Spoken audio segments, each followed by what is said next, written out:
The Imperial Council chambers on the flagship Eclipse were enormous, stretching high above the floor with countless tiers of floating platforms where alien nobles observed and debated.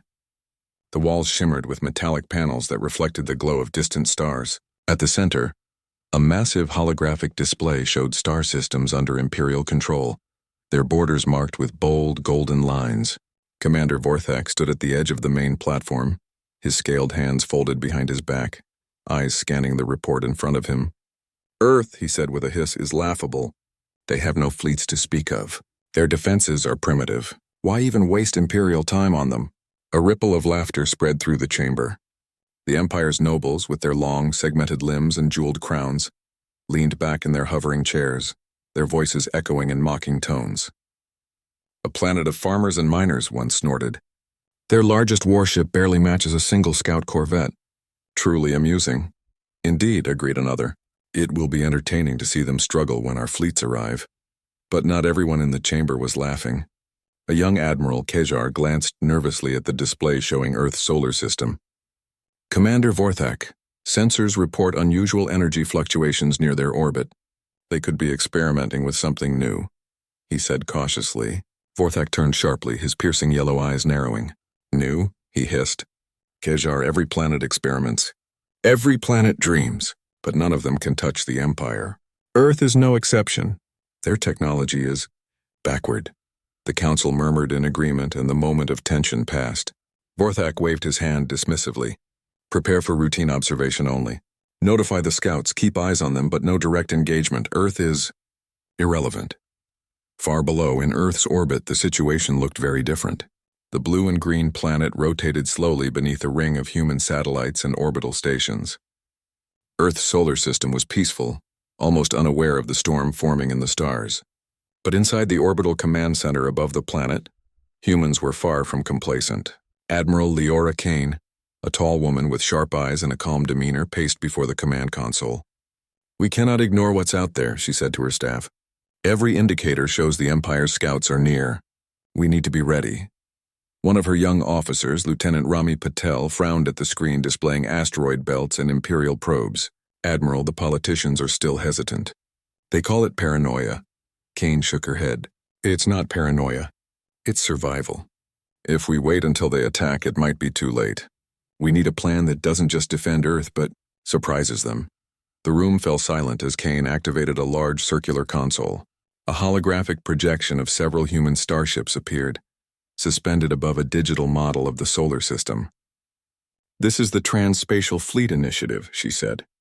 "We are testing teleportation technology. If successful, we can move our fleet instantly to any point in space, even deep into enemy territory."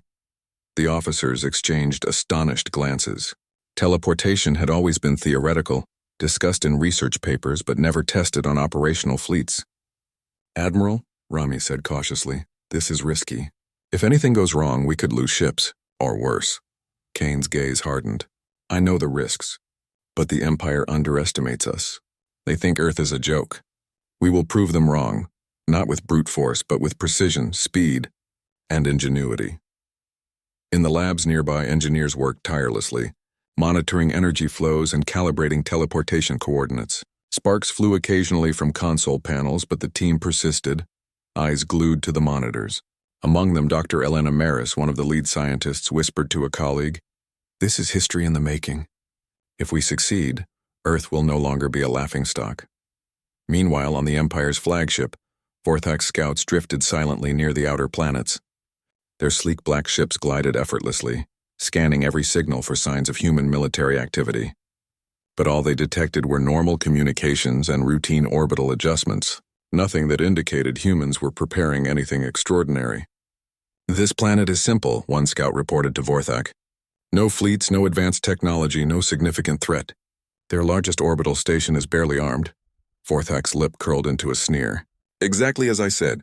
A planet of dreamers, farmers, and miners. Prepare a standard observation report for the Council. Nothing more is needed." Back on Earth, however, the young cadets training in simulation rooms had no idea how closely they were being watched. They practiced maneuvers, teleports, and coordinated strikes, each one thinking of the day humanity might face the Empire. In the simulation chambers, holographic aliens moved across screens, their numbers overwhelming. but humans adapted quickly, finding gaps and weaknesses. A cadet named Jalen crossed his arms, concentrating hard. "It's incredible," he muttered. "Even in simulations, they assume we'll just run. But if we teleport at the right time..." His instructor, Captain Hana Lee, nodded. "Exactly. Humans have something no one else has: unpredictability. We think, adapt, and act in ways the Empire can't anticipate. That's our advantage." Days passed, and the tension in Earth's orbit grew. Kane reviewed every sensor report, every test of the teleportation system. Each successful simulation gave her hope, but she knew the real test would be unforgiving. One mistake in teleporting a fleet into enemy territory could end in disaster. On the Empire's side, Vorthak convened another meeting. "We have confirmed nothing of consequence," he announced confidently. "Earth is a minor inconvenience. We shall continue routine patrols and await the Council's orders for full conquest elsewhere." But even in his confidence, a small doubt lingered, a faint signal detected in one of the scout's sensors. He dismissed it at first, assuming it was cosmic interference. Yet the seed of curiosity had been planted, however reluctantly. Back on Earth, the Trans-Spatial Fleet Initiative reached its final phase of testing. Admiral Kane walked along the observation deck of the Orbital Command Station, watching as engineers fine-tuned the fleet's teleportation coordinates. The stars beyond the viewport looked calm, serene, and deceptive. "We're ready," Kane said to Dr. Maris. "The fleet can move at any moment. Once we strike, the Empire will never see us the same way again." Dr. Maris nodded, her fingers dancing over the console. "All calculations are complete. Teleportation engines at full capacity. We are ready for the first real jump." Kane turned, her eyes reflecting the glimmer of distant suns. "Good. Let them think we are weak. Let them mock us. Humans have always risen when underestimated. This time, it will be no different." In the silent corridors of the orbital stations, cadets, engineers, and officers paused to reflect on what they were about to do. Fear mixed with excitement. The unknown lay ahead, but the human spirit burned brightly. They were about to step into history, and the Empire would learn in ways they could not imagine that Earth was no joke. And somewhere deep in the eclipse, Vorthak stared at the faint energy readings again, still dismissing them. But the universe has a way of proving even the mightiest wrong. Word count. Cower 300 key points in Part 1. Establishes the Empire's arrogance and underestimation of humans. Introduces Admiral Kane, her team, and the Trans-Spatial Fleet Initiative. Builds tension and suspense with the dual perspectives of humans and aliens. Foreshadows the teleportation strike that will change everything. If you want, I can continue with Part 2, 300 words next, focusing on Earth's preparations and the suspense before the teleportation strike. "Do you want me to do that?" You said. ChatGPT said, "Absolutely. Here's Part 2 of your story, written in third-person style, around 1,300 words, simple English, engaging, and fully safe content. Part 2, Preparing the Gambit." The orbital command station above Earth hummed with activity. Lights flickered across consoles, and the low murmur of conversations filled the halls. Engineers, cadets, and officers moved with purpose, each aware that the coming days could change history. Admiral Lyra Kane stood on the observation deck, her gaze sweeping across the fleet lined in orbit. Dozens of starships, fighters, corvettes, and larger command vessels glimmered against the black backdrop of space. Each ship had been meticulously prepared for a single daring mission, to teleport directly into the heart of the Imperial fleet. Lieutenant Rami Patel approached her cautiously. "Admiral, the final synchronization tests are complete. All teleportation coordinates are verified, but there's still no way to be absolutely certain it will work on such a large scale." Kane nodded. "I know, that's why preparation is critical.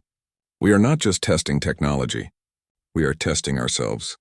Precision, teamwork, and timing. Those are our weapons." In a nearby simulation room, cadets trained tirelessly. Holographic projections of alien ships moved across the starfield, their numbers overwhelming. Jalen, the young cadet from the previous week, maneuvered a simulated fighter through a tight formation, his hands steady on the controls. "Focus on their patterns," Captain Hana Lee instructed. "The Empire relies on brute force and predictable formations. Learn their rhythm, then exploit the gaps. That is how we win." The cadets nodded, their eyes wide but determined. They were far from The orbital command station above Earth was unusually quiet that morning. For once, there was no frantic chatter in the halls, no urgent warnings flashing across consoles. Calm had settled over the crew. But beneath that calm was a tension that made every heartbeat feel louder than normal.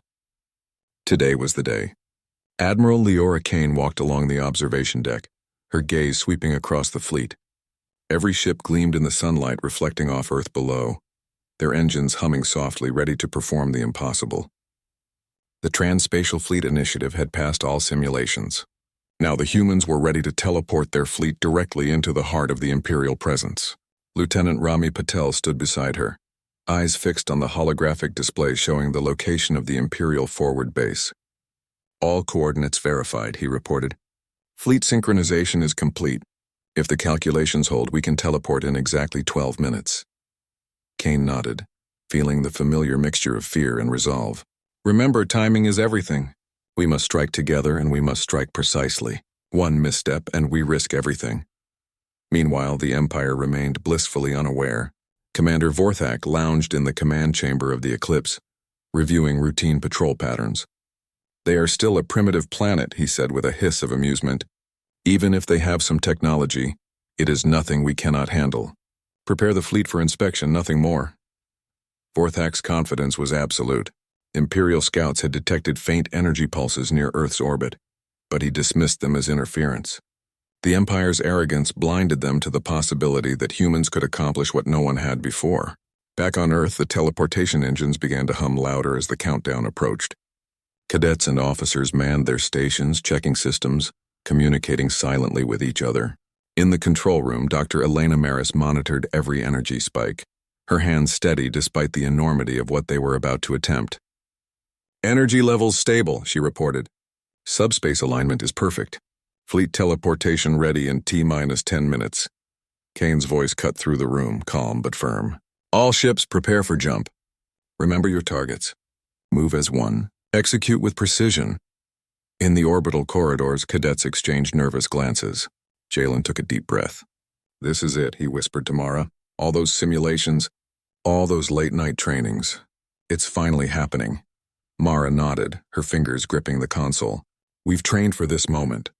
We can do it. We must. As the countdown reached 5 minutes, the fleet engines glowed with a soft blue light. The ships vibrated slightly as the teleportation fields began to form around each vessel. Outside, Earth rotated silently beneath the fleet, oblivious to the extraordinary act about to unfold above it. 3, 2, 1. A sudden flash of light filled the observation deck. In an instant, the fleet disappeared from orbit. No trace remained except for a faint ripple in space, barely noticeable to the human eye. Seconds later, the fleet reappeared above the Imperial forward base, thousands of kilometers away from Earth.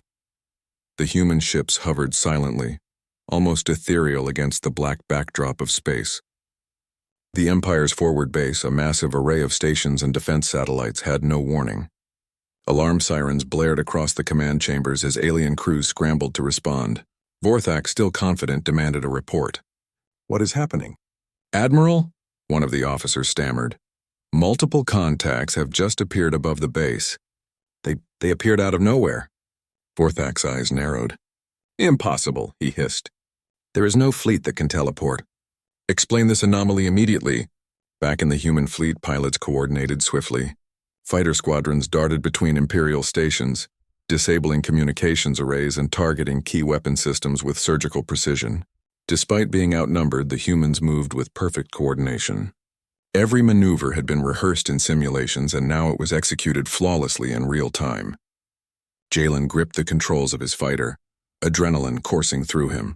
He dodged enemy fire, weaving between massive Imperial cruisers. Mara's squadron followed closely, covering his flank. Target the comm arrays first, she radioed. Without communication, they can't organize a proper defense. Meanwhile, Admiral Kane observed the unfolding battle from the command station's control deck. She felt a mixture of pride and tension as every plan came together. Keep pushing forward, she ordered. Focus on precision. We strike fast and retreat fast if necessary.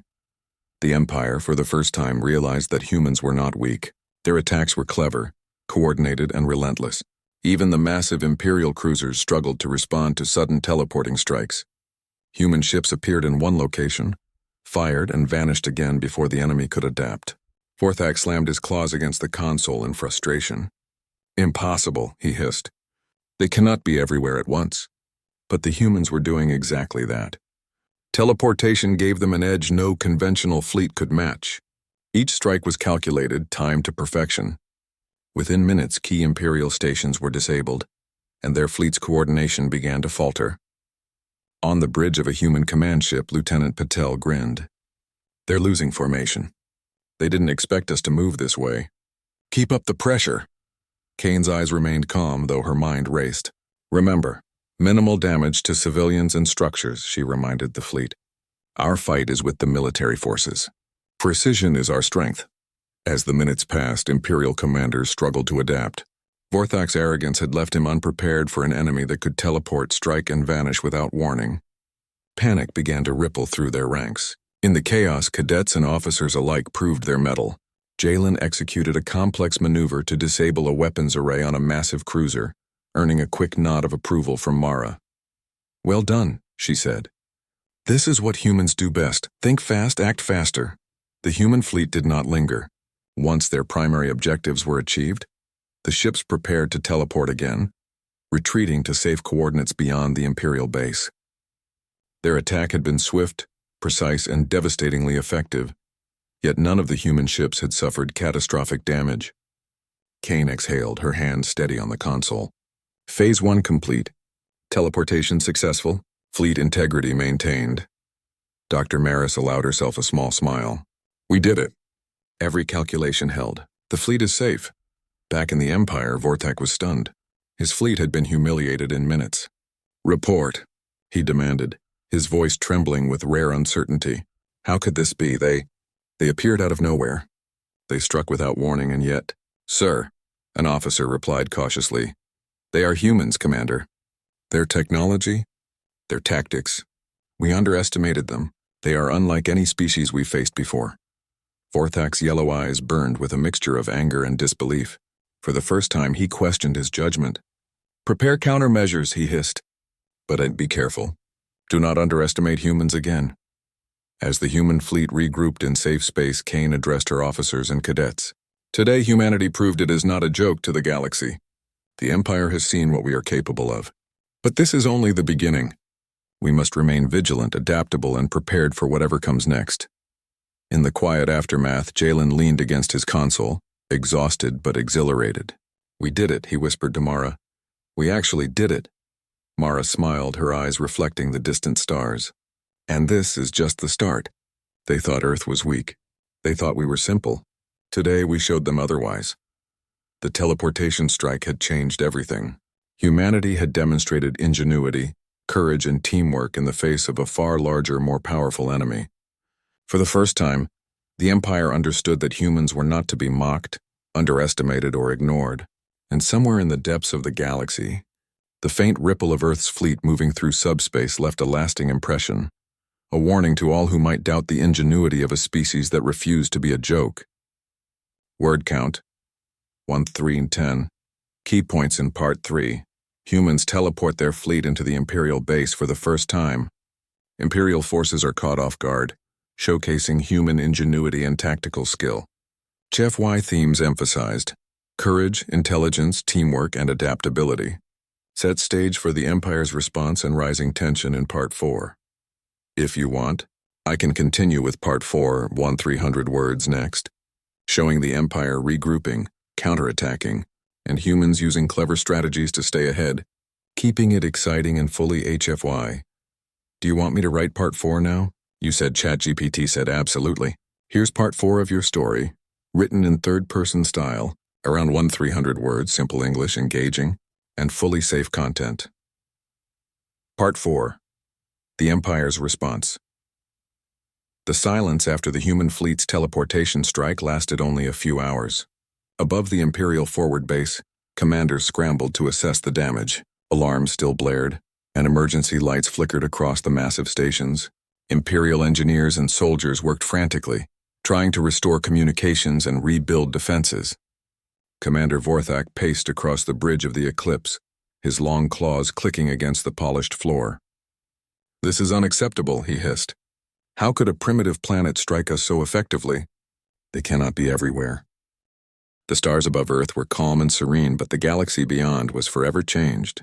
In the aftermath of the teleportation strikes, the Empire's fleets had retreated to regroup, and their arrogance had been replaced with cautious respect.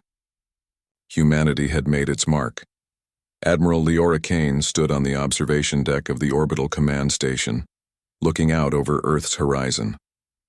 The blue planet turned slowly beneath her, peaceful and unaware of the storm humanity had just survived and won.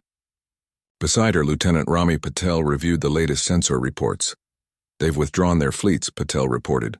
"Their patrols are minimal, and it seems they're reconsidering their approach. Earth is no longer a trivial target to them." Kane nodded. "Good, but we cannot assume this ends here. The Empire is vast. They will recover and try again. Our advantage is not permanent. It's earned through strategy, preparation, and courage." In the training halls, cadets and officers moved among the fleet, preparing for potential future engagements. Though fatigue lingered, pride shone in every face. Jalen, now more confident than ever, watched engineers repair ships and recalibrate teleportation systems. "We did it," he said quietly to Mara. "We really did it," Mara smiled. "Yes, and the galaxy saw that humans are not weak. But we have to stay vigilant. They will come back." While humans celebrated quietly, the Empire reeled from the shock of defeat. Commander Vorthak convened a war council aboard the Eclipse. Imperial officers reported losses, damaged stations, and scattered fleets. For the first time, Vorthak's commanding presence was shadowed by uncertainty. "They are clever," he admitted, his voice low but firm. "They teleported into our territory, struck precise targets, and vanished without leaving a trace. We underestimated them. That will not happen again." One of his lieutenants hesitated before speaking. "Sir, we cannot ignore it. Humanity is no longer primitive. They can think, adapt, and execute strategies that challenge the Empire. Perhaps negotiation or containment is wiser than direct attack." Vorthak's eyes narrowed, but he did not dismiss the suggestion entirely. For the first time, he considered that the human's ingenuity might be a strength rather than a weakness. "Very well," he said. "We learn from this. Humans have earned our attention and our respect." Back on Earth, Kane convened a strategic briefing. The fleet had returned safely, and engineers had already begun assessing the performance of the teleportation engines for further improvements. "We have proven our capability," Kane began, addressing her officers and cadets. "But this is not the end of the fight. The Empire will adapt. We must remain innovative, vigilant, and united. The galaxy has seen our courage, but we must ensure it never forgets it." Patel added, "Their fleet is regrouping, but intelligence suggests they will be slower to strike again. We have a window to reinforce Earth's defenses and expand alliances." Kane's gaze hardened. "Exactly. Humans thrive on opportunity. Now is the time to strengthen not just our technology, but our alliances. Other species may have suffered under the Empire. We can offer protection, cooperation, and a new model of defense. Earth will no longer stand alone." Across the orbital stations, cadets who had once been nervous novices now moved with confidence. Jalen and Mara walked along the deck, watching technicians and engineers optimize systems for future missions. "We've changed everything," Jalen said softly. Mara nodded. "The Empire expected a simple planet. They found something they never imagined, humans willing to risk everything and smart enough to win." The human fleet did not remain idle. Engineers continued refining teleportation technology, improving energy efficiency and synchronization. Pilots trained on complex maneuvers that combined agility, speed, and teleportation. Every officer understood that human strength was more than numbers. It was intelligence, creativity, and courage under pressure. Meanwhile, Imperial fleets watched from a distance. The Empire had learned a lesson in humility. Even their vast resources could not anticipate the unpredictability of a species that combined courage with ingenuity. Vorthak's reports to the Council emphasized caution, careful planning, and respect for humanity's capabilities. Back on Earth, Kane held a moment of reflection. She stood before a large viewport overlooking the planet, thinking of the journey that had brought them here. Years of preparation, countless simulations, and the dedication of every cadet, officer, and scientist. "We have proven ourselves," she said quietly. "But our greatest victories come not from technology alone, but from our spirit. Humans are adaptable, resilient, and brave. That is why Earth will never be mocked again. In the following weeks, humanity extended its reach beyond the solar system, sending exploratory ships to nearby star systems, offering aid and forming alliances with species previously oppressed or ignored by the Empire. News of Earth's success spread quietly, earning cautious respect from other civilizations. Jalen and Mara joined one of the exploratory missions, representing a new generation of humans who understood both courage and strategy. "It feels incredible," Jalen said. "We've done more than fight, we've inspired hope." Mara smiled. "Exactly. Humans have a reputation now. We've shown what we can do. But inspiration alone isn't enough. We must keep proving ourselves every day."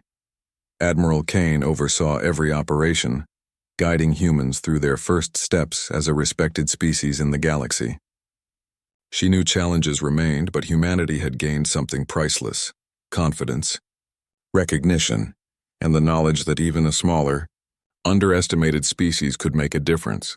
Vorthak, observing from afar, could no longer dismiss humans as primitive. The Empire began strategic reviews, considering diplomacy, restraint, and careful engagement rather than blind conquest. The galaxy had changed, and Earth's rise had shown that intelligence, courage, and adaptability could rewrite expectations. In a quiet ceremony aboard the orbital station, cadets who had participated in the teleportation strike received commendations.